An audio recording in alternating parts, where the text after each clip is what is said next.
নমস্কার বন্ধুরা, আজ আমি সজনে ফুলের একদম একটা নতুন পদ বানাবো। আপনারা দেখতে থাকুন। বানানোর জন্য নিয়ে নিয়েছি সজনে ফুল, আলু, টমেটো কুচি, এলাচের দানা, শুকনো লঙ্কা, তেজপাতা, কুচো চিংড়ি, মুসুর ডাল 1 চামচ, বেগুন, নুন, হলুদ গুঁড়ো, ছোলা, কাঁচা ছোলা ভিজিয়ে নিয়েছি। এখানে মশলা নিয়েছি পোস্ত বাটা 1 চামচ, জিরে বাটা, আদা বাটা, কাঁচা লঙ্কা, ধনেপাতা। প্রথমে উনুনটা ধরিয়ে নেব।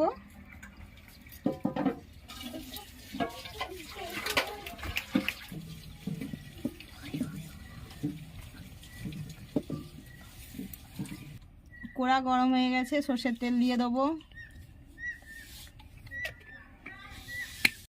চিংড়ি মাছটায় নুন হলুদ মাখিয়ে নিয়েছিলাম, ভেজে নেব।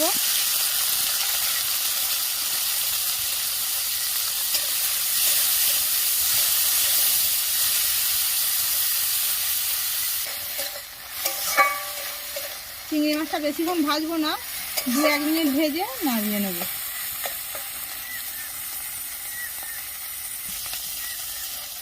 চিংড়ি মাছগুলো তুলে নেব।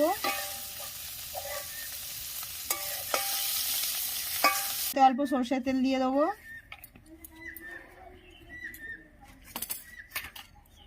আলুগুলো ভেজে নেব।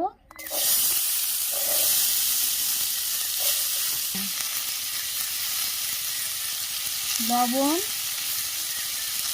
হলুদ,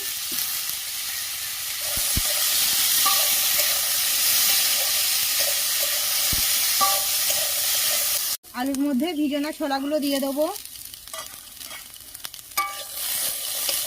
ছোলাগুলো একটু ভাজা ভাজা করে নেব। আলু ছোলা ভাজা হয়ে গেছে, নামিয়ে নেব।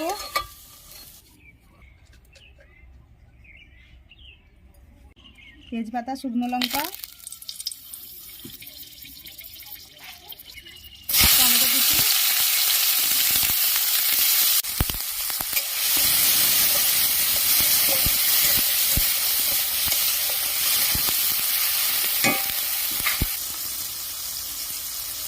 সামান্য কালো জিরা আর মৌরি,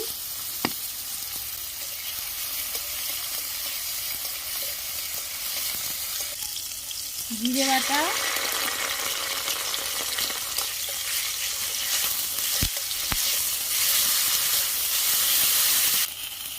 আদা বাটা,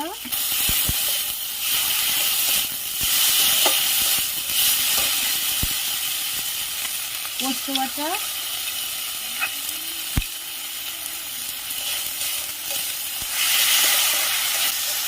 কাশ্মীরি লঙ্কা, হলুদ,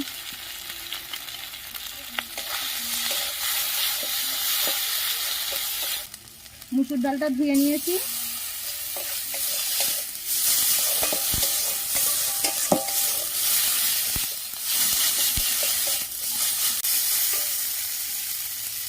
ভাজা আলু,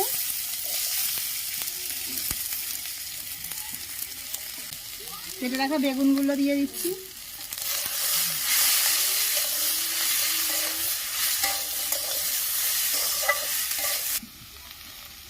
ফুলটা আমি নুন হলুদ মাখিয়ে 15 মিনিটের মতো রেখে দিয়েছিলাম।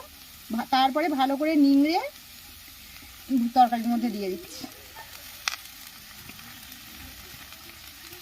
ফুলের মধ্যে একটু জল রাখা যাবে না, ভালো করে নিংড়ে নিতে হবে।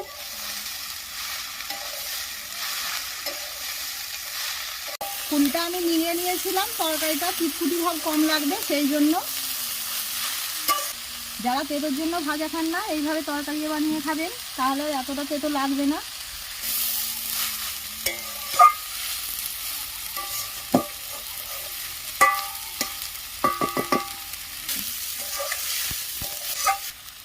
ভেজে রাখা চিংড়ি মাছ,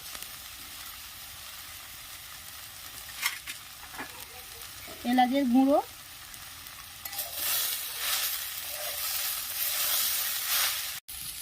জল দিয়ে দেবো।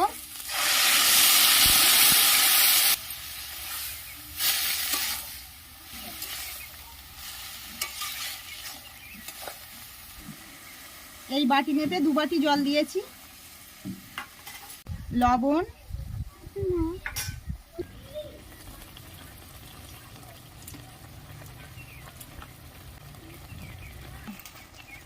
চাপা দিয়ে দেবো। চাপাটা খুলে দেখে নেব।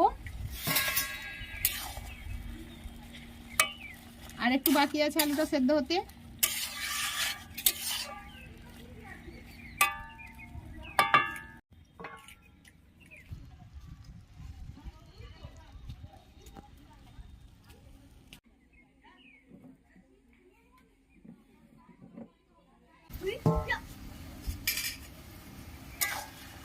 জলটা তরকারি শুকনো হয়ে গেছে, আলুগুলোও সেদ্ধ হয়ে গেছে। এবার নাবিয়ে নেব।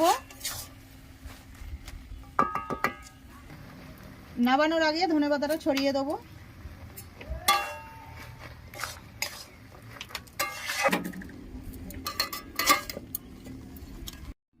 আমার সজনে ফুলের পদটি রেডি হয়ে গেছে। আমার রান্না যদি আপনাদের ভালো লেগে থাকে তাহলে আমার চ্যানেলটিকে সাবস্ক্রাইব করবেন আর লাইক করবেন, আর অবশ্যই এই তরকারিটি একবার হলেও বানিয়ে খেয়ে দেখবেন।